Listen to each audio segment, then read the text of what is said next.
Today, in this video I'm going to talk about Canada immigration new updates. I'm going to give you a complete update about Canada put their immigration applications on hold for having dependents overseas. If you are interested in this topic, please watch till the end of this video for latest immigration updates and news. Please like this video, subscribe to the YouTube channel and don't forget to hit that notification bell icon. Let's get into the video. When IRCC Kaur returned to Canada in May 2020, she never imagined she would be giving birth to her son without her husband by her side. Now, more than 1 year, Kaur and her husband, Jugraj Singh, are still separated by administrative red tape. Amid the pandemic, Immigration, Refugees and Citizenship Canada, IRCC, has been putting some inland immigration applications on hold if the applicant has dependents overseas. Kaur applied for permanent residence in July 2019 through a paper-based provincial nominee program, PNP. She and Singh were married while her application was in processing, so she added him to her application.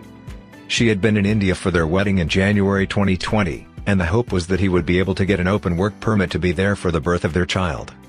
Unfortunately for them, Singh was blocked by a Canadian immigration officer who was not satisfied that he would leave Canada before the end of his authorized stay, a common reason for denying entry to spouses of foreign nationals.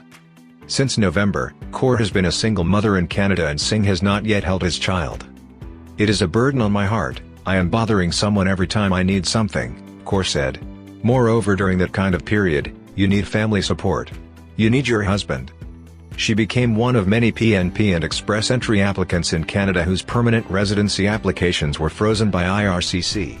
Many reported receiving a response from IRCC along the lines of, an IRCC spokesperson told CEC News that when applying for permanent residence, the whole family listed on the application needs to be finalized at the same time. This is because IRCC has to determine that each family member is admissible to Canada in order to approve the application. Landings, however, can occur at different times for applicants in Canada and family members overseas.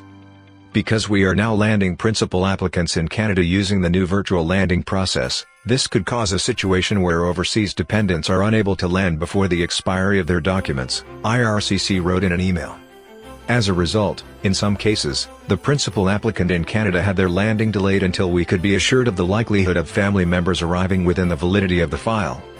The IRCC spokesperson also said that these files should see significant movement in the spring and summer months of this year. Joy Okolo and her husband, Gerald Dorji, had been separated since September 2019. During the pandemic, Okolo was working in healthcare and living alone in Prince Albert, Saskatchewan. She said she did not have any supports other than colleagues, and since everything was shut down, that meant spending her off time in her apartment praying or crying. The couple's application has only recently been finalized. After 5 rejections, Okolo sent one final email to the Case Processing Center in Ottawa. To her surprise, someone replied and said everything was passed. Her husband is now scheduled to arrive in Canada in July. "I've been depressed, but since I know he's coming very soon I feel I have extra energy," Okolo told CIC News. "I feel I'm walking on angels right now. I feel much better than before." Her application was approved in April, but before that she was in the same boat as Arina Manisnaya, who has been trying to reunite her family since 2016. "Our family life goes through the screen of the phones on everyday WhatsApp calls," Manisnaya wrote to CIC News. "When I want to hug my husband I just put my phone on my chest and we both cry. Tens of thousand kilometers apart, 8 hours time difference in between, we cry in desperation that we can do nothing to end these years of pain. We cannot even afford simple gestures that loved ones need. There is an IRCC wall in between us." Manisnaya has been refused 10 times, blocked by a statute in the Immigration and Refugee Protection Regulations called 179. It allows immigration officers to refuse temporary residence visas to foreign nationals whom they are not satisfied will leave before their visa expires. Immigration officers to refuse temporary residence visas to foreign nationals whom they are not satisfied will leave before their visa expires. Although the concept of dual intent is supposed to prevent officers from denying temporary residence visas to permanent residency applicants, many spouses have run into this hurdle since even before the pandemic. After Manisnaya got the notice that her husband's immigration application was being put on hold because she and her children were not in Canada, she took action. She connected about 270 people on social media who were in similar situations. They sent letters to Prime Minister Justin Trudeau and Immigration Minister Marco Mendicino, signed by more than 50 affected individuals. She also prepared a brief, and submitted it as evidence to the Canada's Federal Immigration Committee, who are studying the impacts of COVID-19 on the immigration system. The most glaring issue for PNP and CEC applicants is the government's current policy to put the finalization of entire applications that have met all requirements on hold because a family member is not physically in Canada, Jenny Kwan, the immigration critic from the New Democratic Party, told CEC News. This simply does not make sense. These are people's lives that the Liberal government is deliberately putting on hold. The lack of communication from the government on these files simply adds insult to injury. Kwan is a member of the Standing Committee on Citizenship and Immigration. There is at least one representative from every major political party sitting on the committee. Their role is to monitor federal policy relating to immigration, conduct studies and making recommendations on how to improve Canadian immigration.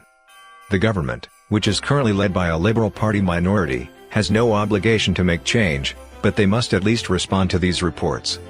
The most recent report calls for the government to issue temporary resident visas to those affected by 179B, among other measures to help reunite families. Jasraj Singh Hallan is the co-chair of that committee, and also the immigration critic from the Conservative Party, the Liberals' main opposition. He too has received complaints to his office from families who are unable to come to Canada, including those who are affected by the policy to hold applications with dependents overseas. This government needs to be more transparent on how are they helping families to reunite, and how they are going to help families reunite in a safe way, Hallan told CEC News. The government needs to answer that question to these people who are suffering due to the mishandling of this file. Mendicino's office did not respond to requests for comment on the specific issue of inland applicants with overseas dependents, but the minister's press secretary, Alexander Cohen, did say the modernization of the immigration system is intended to improve processing times and client services in general. Applicants will see faster processing times, get reliable, user-friendly service and have access to timely information about their application status, Cohen wrote. The modernization of the immigration system could take 3 to 8 years, according to notes from the semi-annual meeting between IRCC and the CBA. For now, these families will have to wait until the border reopens or for IRCC to finalize their applications, whichever comes first. We are looking with so much hope into every news that we see from the side of the Canadian government that concerns borders reopening, Manish Naik told CEC News. It will all start with the US and Canada borders. Then they are going to proceed to international borders. It is just a question of time. During this eternal waiting that we are in, we just got used to waiting for all this to end. Hopefully the details and informations presented in this video is helpful. Canada Immigration News Channel will be releasing a new video when new information is available on any of these updates or requirements. If you have not subscribed, please like this video and subscribe to the channel. Don't forget to click on that notifications bell icon. See you sooner in next new immigration video.